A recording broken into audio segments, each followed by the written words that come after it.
She's just not built for the physicality of this league. Yeah, and she's not quick enough to get away from the physicality. So there's a lot of learning curve. There are moments in sports when revenge doesn't come from a confrontation. There is no shouting match, no dramatic handshake, no angry press conference. Sometimes, the most powerful revenge is simply proving that the person who doubted you was wrong. And Caitlin Clark may have delivered exactly that kind of revenge. For years, Geno Auriemma has been one of the most powerful voices in women's basketball. 12 national championships. More wins than any other coach in women's college basketball history. A coach who has spent decades developing some of the greatest players the sport has ever seen. But Caitlin Clark created something that even the UConn dynasty couldn't control. She created a movement. And the fascinating part is that Clark never needed to publicly attack Auriemma to make her point. She simply kept playing. She kept breaking records. She kept filling arenas. She kept bringing millions of viewers to women's basketball. And eventually, the conversation changed. The same player who was once questioned became the player everyone was talking about. The same player whose impact some people wanted to minimize became one of the biggest forces in the sport. And now, after Auriemma's latest comment about Clark and the controversy surrounding her, fans are asking a simple question. Did Caitlin Clark already win this battle without ever fighting it?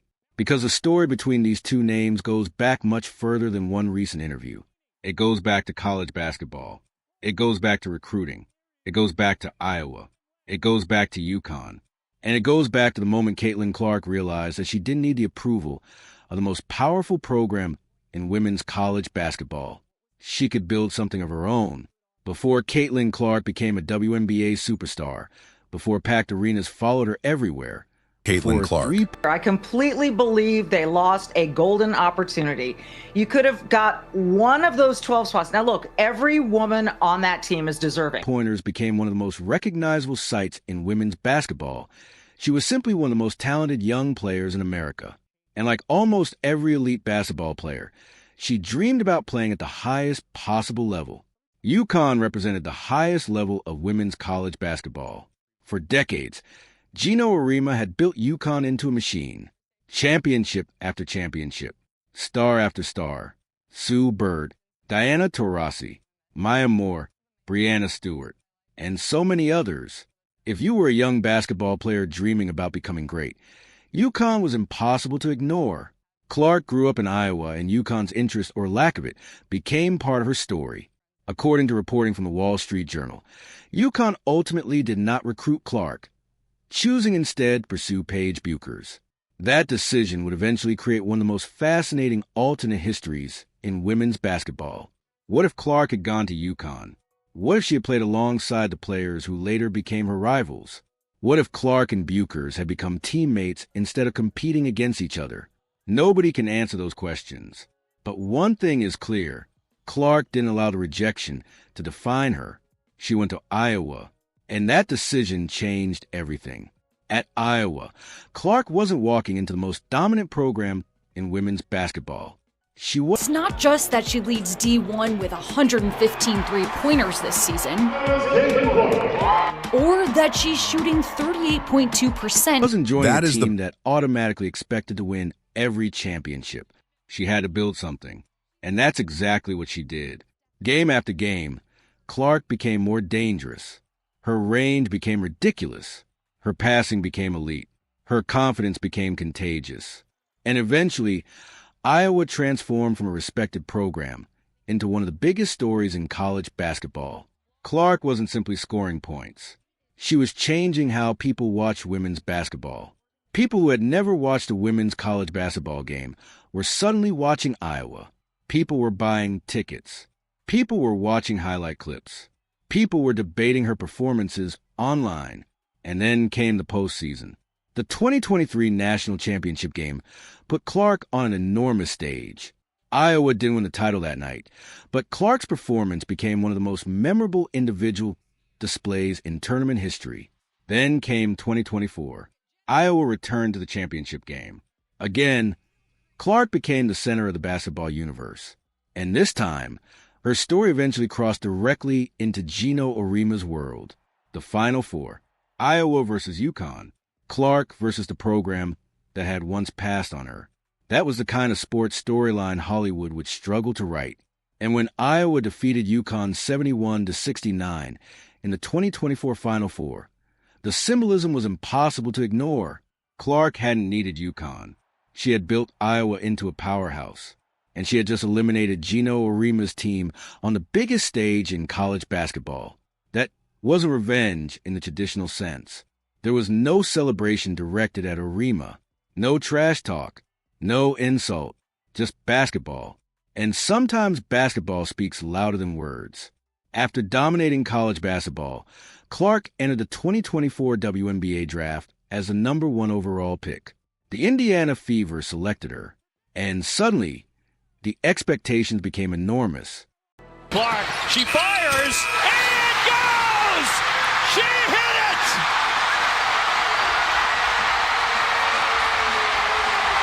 Wow! Some people believed she would immediately transform the league. Others believed she would need time. Auriemma had previously warned that being the number 1 pick comes with enormous pressure, and in 2026, he revisited the subject during an appearance on the sports media with Richard Deitch podcast. His comments became controversial. Auriemma argued that some of the expectations surrounding Clark were unrealistic. He pushed back against the idea that every hard foul against Clark represented something much bigger than basketball.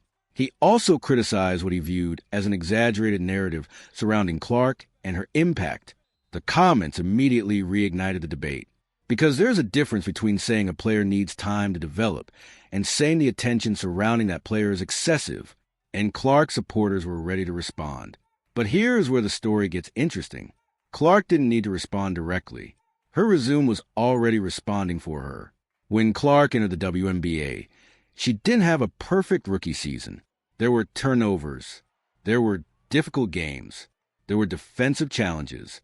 There were nights when the physicality of the league clearly tested her. But that's exactly what happens when a player enters professional basketball. The difference was that Clark was doing it under a microscope that very few players had ever experienced. For over 3 decades, one name has defined the standard for excellence in college basketball: Geno Auriemma. Coach Auriemma has won 11 national championships, been to 23 Final Fours. Every turnover became a headline. Every bad shooting night became a debate. Every hard foul became a national discussion. Every spectacular pass became viral. And through all of it, Clark continued improving. She became Rookie of the Year. She broke rookie records. She became one of the league's most recognizable stars. And most importantly, the attention surrounding the WNBA grew dramatically. That doesn't mean Clark single-handedly created every positive development in women's basketball. That would be unfair to the generations of players who built the league before her. But pretending she didn't have an enormous impact would be equally difficult. Her arrival created a level of mainstream attention that was impossible to ignore. And that's where the idea of revenge becomes fascinating. Because Clark wasn't defeating Geno Auriemma in a basketball game. So on behalf of the Atlanta Tip-Off Club, it is my honor to present the Jersey Mike's Naismith Women's Player of the Year award to Paige Beckers of the University of Connecticut. Congratulations, Paige. She was defeating the idea that she needed somebody else's approval. Then came another moment that made fans talk. In late 2024, reports emerged that Unrivaled had pursued Clark aggressively. The new 3-on-3 league wanted major stars, and Clark was obviously one of the biggest names available. According to reports, the offer was worth more than $1 million, with additional reported business incentives and equity. That's a massive amount of money. But Clark said no. She chose not to participate in the inaugural season, and that decision became part of the larger Caitlin Clark story, because Clark had something that many professional athletes don't have. A history-making day in college basketball. Iowa's Caitlin Clark became the leading scorer in the NCAA Division I basketball, woman or man. She had options. She didn't need to play every possible game. She didn't need to accept every offer. She didn't need to chase every dollar. She could choose what was best for her career. And that's an important part of understanding the story. There is no credible evidence that Geno Auriemma personally made this offer. So the viral version of the story, that Auriemma offered Clark $1 million and she dramatically rejected him, is not something that should be presented as established fact. But the symbolism people saw in it was still powerful. Clark had been told, in various ways, that she had something to prove. Yet when an opportunity came along that could have paid her more than $1 million for an off-season commitment, she was comfortable saying no, not because she had something against women's basketball. Not because I was torn between the two. I couldn't make up my mind. Like, the amount of conversations we had about it was almost too many in a way, but it's a big decision. She was afraid of competition, but because she had earned the ability to make decisions on her own terms. And that may be the real revenge. Think about what makes Caitlin Clark's story so unusual. She wasn't recruited by every major program.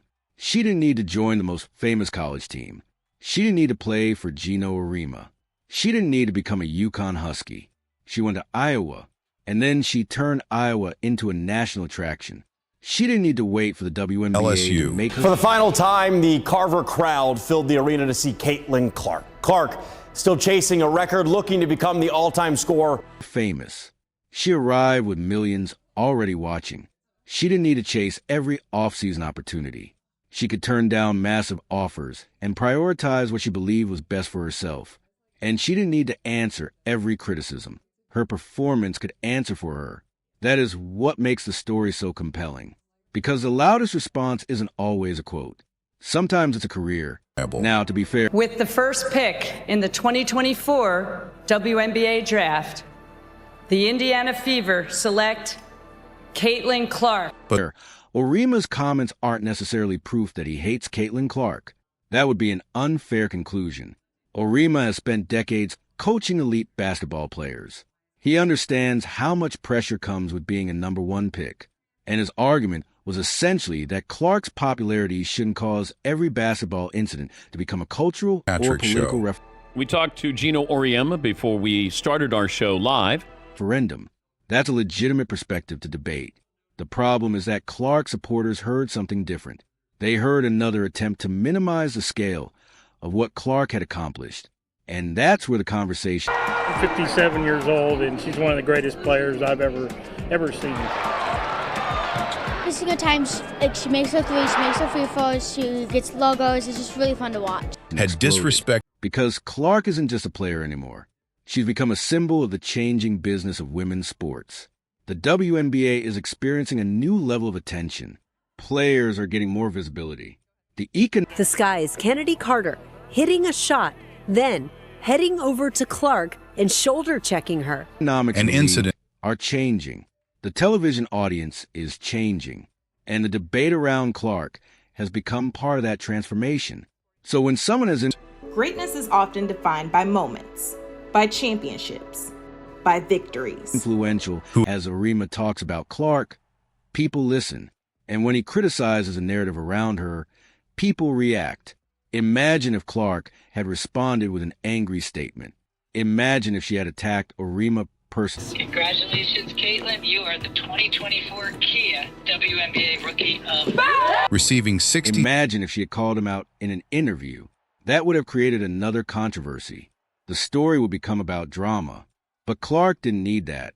Instead, she continued playing. She continued improving. She continued drawing attention. And she continued building her own identity. That's why the phrase perfect revenge fits the story better as a metaphor than as a literal... I like butter on my bread. we knew where you were going. Some preserves. Caitlin Clark, 3 for 3 from outside. Numbers that would... The revenge isn't that Clark destroyed Auriemma. She didn't. The revenge is that she became successful without needing the approval of the coach who represented the program she once didn't join. That's a completely different kind of victory. There is something almost poetic about the 2024 Final Four. UConn had the legacy. Iowa had Clark. All-star starters. Caitlin Clark, Aaliyah Boston, and Kelsey Mitchell were all selected as starters. It's the third straight year all three have made the all-star team. UConn had championships. Iowa had the superstar who was rewriting the record books. And when the two teams met, the game came down to the final moments. Iowa won. Clark advanced. Auriemma went home. Again, there was no humiliation. There was no public attack. But sports fans understood the symbolism. The girl who was recruited by UConn had just eliminated UConn from the Final Four, and she did it while leading Iowa. That is the kind of moment that stays in sports history. Clark eventually entered the WNBA. She just really inspired me to do like whatever I want, and like I can do it because she's just amazing at what she does. He pivoted into became one of the most discussed teams in professional basketball. Her games attracted enormous attention. Her jerseys became incredibly popular. Her highlights spread across social media. And even when she struggled, people watched. That's an important Are stars in other places in the country, and clearly Caitlin's been a phenomenon this year. And that's great for the sport. Look, 12.3 million people watched. Superstars aren't measured only by the nights when everything goes perfectly. They're measured by whether people care. And people cared about Caitlin Clark. A lot. The attention surrounding her became so intense that even her critics were discussing her constantly. That creates a strange reality. The people trying to prove that she's overhyped are sometimes helping keep her at the center of the conversation. Because every criticism creates another headline. Every headline creates one interviewer. Debate. What an impact Caitlin had on the WNBA, just in terms of everybody around the country knowing what the WNBA was, knowing who the Indiana Fever. And every debate brings more people into women's basketball. This is bigger than Caitlin Clark versus Geno Auriemma. See them coming. They're going to act like they're really good players.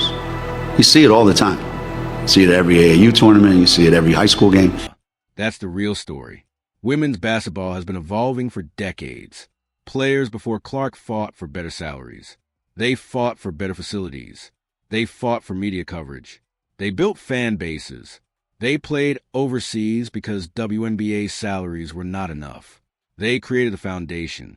Clark entered at a moment when that foundation was finally ready to support a much bigger audience. And she became one of the faces of that transformation.